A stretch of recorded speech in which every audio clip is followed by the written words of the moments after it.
Good afternoon, everybody. Welcome to Savage Garage and welcome to a beautiful day here at Summit Raceway. We are here with Doug from Savage Garage Drift. We are excited. It's a beautiful track day, practice track day, but it's open to the public and there are a lot of cars out here. There are a lot of cars that are not necessarily doing what they want to do, but that's that happens. But wanted to introduce you to Doug, get him on the channel. Let's start talking about what we're doing with Savage Garage Drift. So before we get to that, let's get paid. Today's video is sponsored by Ridge Wallets.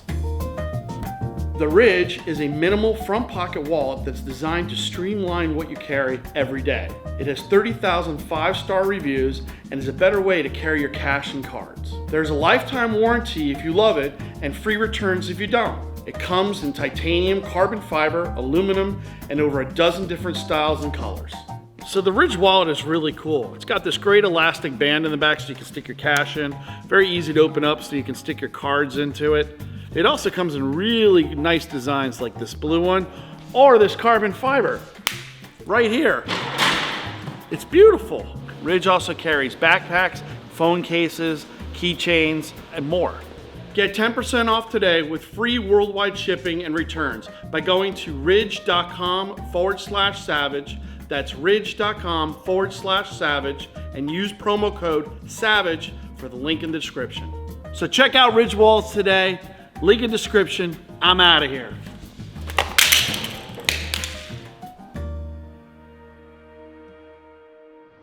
So, Doug, tell me how you got into drifting. I got into drifting by watching Japanese videos online and thought that it was awesome. I was like, I want to do that. I did drag racing and I got bored. Bought a 240. It was my daily driver at the time, so it was a bad idea. But you were daily driving to the work in your drift car? Yeah. I love that. I love that. Literally stripped interior, no heater core, wipers barely worked.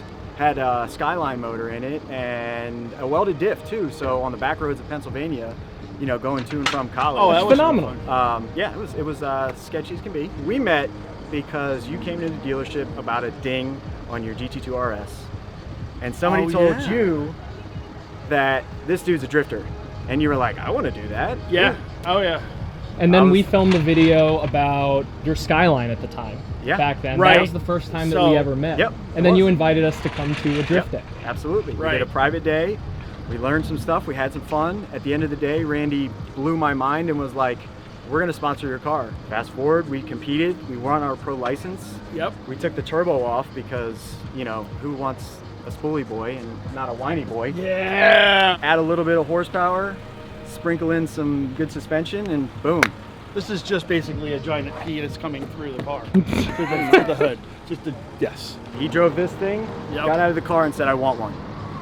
So naturally he picked up an S15, which, you know, again was like a car nobody had. Yeah, that's it was the black one that you had. Black, exactly. Yep. And the one that actually, if you go back in the video, that got keyed in front of my office. Yes. And instead of fixing the paint on it, I just decided to throw what? A couple $100,000 at it, make it into a drift car because that makes sense. It's in the build process. We have a 1,000 horsepower motor for it.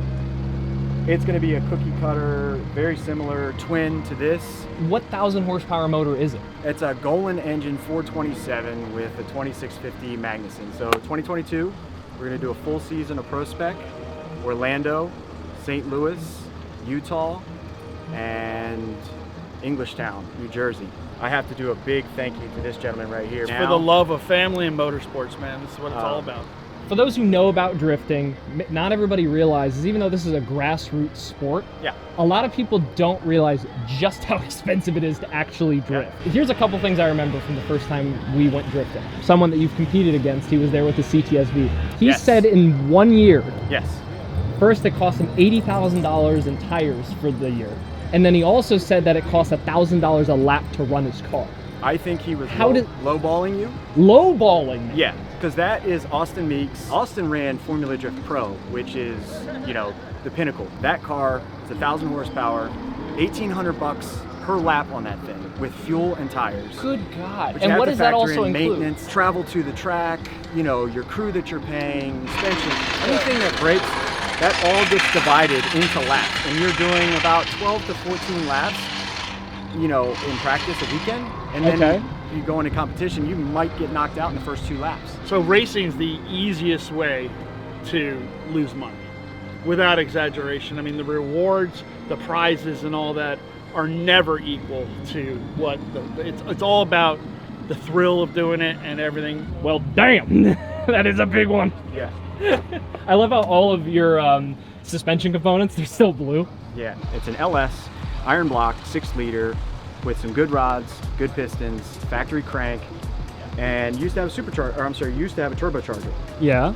Well, the turbocharger came on like a freight train, but there was some sort of disconnect with your foot and the throttle. And I know that sounds odd, but if anybody's ever driven a turbo car, it comes on and you want to be able to modulate the throttle, especially in tandem. You need to be able to rely on your right foot as basically the connection between you and the car. And I felt that with the turbo, it just wasn't there. The boost pressure could spike, even though it didn't before. And, you know, so it was different. It would vary. Well, this direct drive, you know, it's always there, but it's linear. And I wanted to do this, met Randy, told him my ideas. He wanted a car, but I wanted to know how to be able to work on it, fix it, repair it, and know that what I'm going to give him, because the man doesn't have a lot of mechanical sympathy, let's be honest. So knowing that I'm going to be able to slap a blower on the car. And if it broke, he'd be taking it to you to fix. Yeah, right. So, and again, so I'd want to know how it worked and the nuances of it. And I can tell you right now, I just gave him a little taste. Over there, we're going to go back to Maine. Yeah. And he's hooked. He can't wait. So we're going on Summit, Maine course. Apparently it's super fast, so I'm excited about that. How long is the course, do you know? I want to say it's just under 2 miles, but we will be doing like at least a mile, if not a little less than a mile. So now we're gonna go, what kind of speeds are we gonna get up to? Probably 80, 85. Sideways.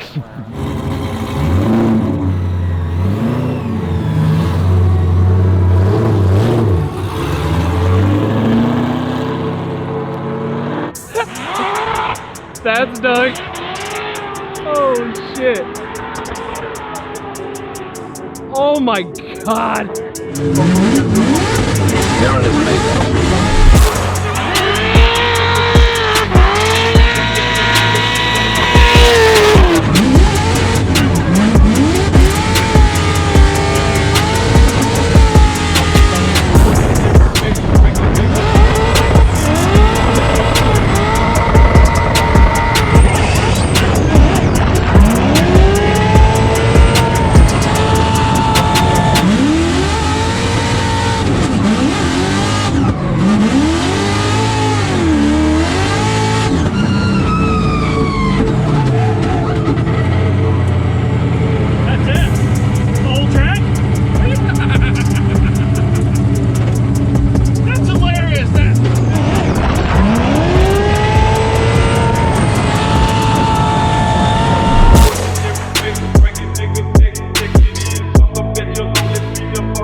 You guys were moving.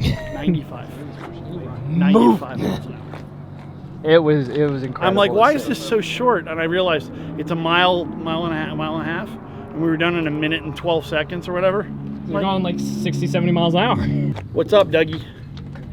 What are you planning? Oh no, we're just trying to this is like go over the run, figure out, you know, Right. the front washed out because we had so much rear grip because it was pushing Right, the front. it was pushing the front. And that's the thing. All we did was 3 psi and didn't change the rear suspension at all, but just 3 psi, and that's enough to put so much grip in the rear. And that is definitely being the biggest eye opener of when you get to this level, like just like I'm sure with the off-road. Sure.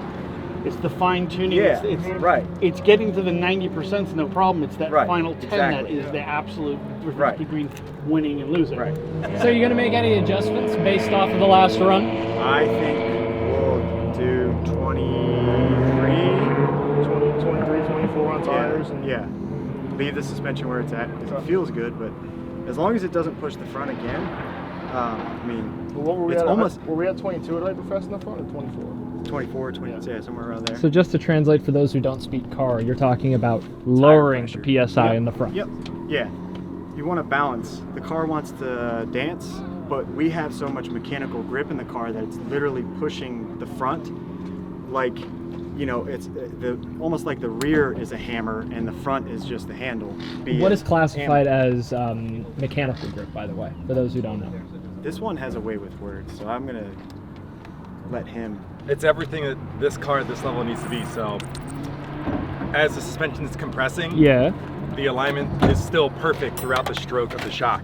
Right. It's making sure the tire, all 255 millimeters of that width, is just dead flat and driving the car forward. So there's too much maybe motion taking away from the front end, so therefore he's getting an input. Yeah. Gotcha. Lowering the PSI will spread it out. That's also. the easy way. That's the easiest. We could go hardcore and be adjusting shocks and adjusting toe gain.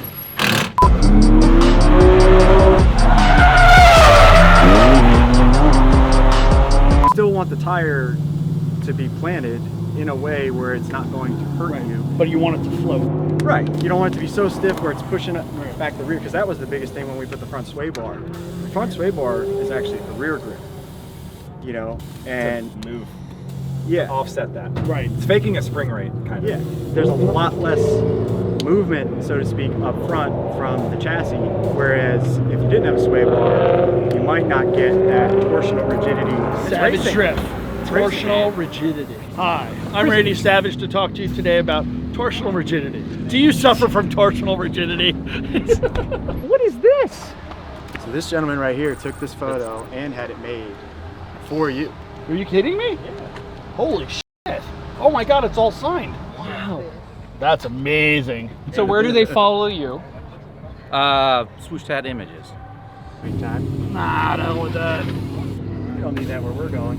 Where? We don't have a hole though.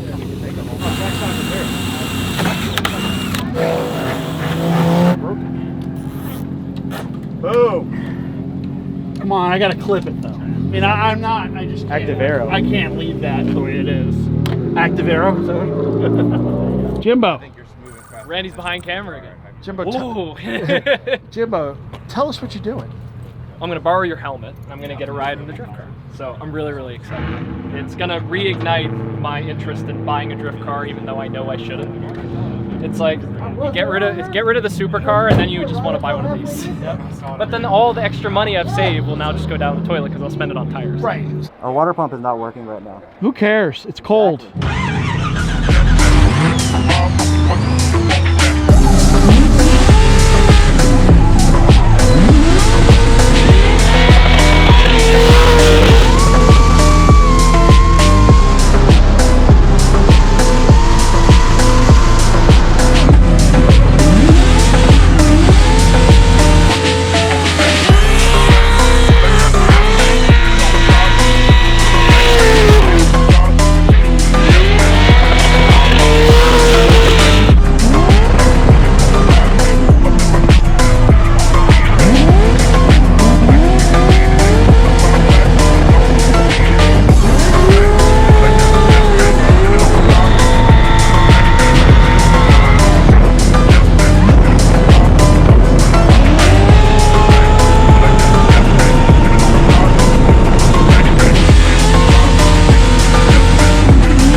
cooking.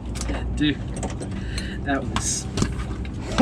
It feels so much more like when you let me drive this car a while back when I drove it. The power that I felt in it, you know, like it was a lot of power, but it didn't feel nearly as like it's so obvious that the throttle control is much better. Like just it's I'm not even driving it, and I can feel it. Just the car transitions and moves so smoothly comparatively to what it did before. It was smooth, but you don't have to work for it nearly as hard anymore. Right. So. But you feel how fast it's too. So much faster. It is so much more like forward drift. Son of a bitch. Oh, yeah. You're gonna be fighting that all day. I gotta be quick. Oh, Doug, I'm gonna spend a lot of money. I see you got a souvenir. Signed. This could be yours. What are you gonna work on? What do you think you need to do to get it ready for 2022? I mean, basically go over it. You know, nut and bolt check. Replace the panels. This guy. That's how it's all done, folks. It's a pleasure doing this with you, and it's fun. I mean, this isn't crazy money. I mean, we're not exactly driving an F1 car here. No. But it's passion and motorsports, and you know, this is the passion of motorsports that brings bigger things to happen. Who knows? This guy could be on a box of Wheaties in a couple of years. Who knows? We're going to see a lot of drift content in 2022. 100%. Okay. We're going pure drift.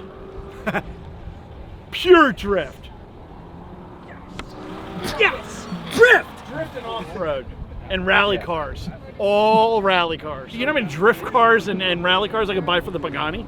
Seriously. That is true. That is true. I just trade that car in and buy 10 of them. Thank you to Doug. Thank you to the Savage Garage crew. Thank you to the Savage Garage Drift crew.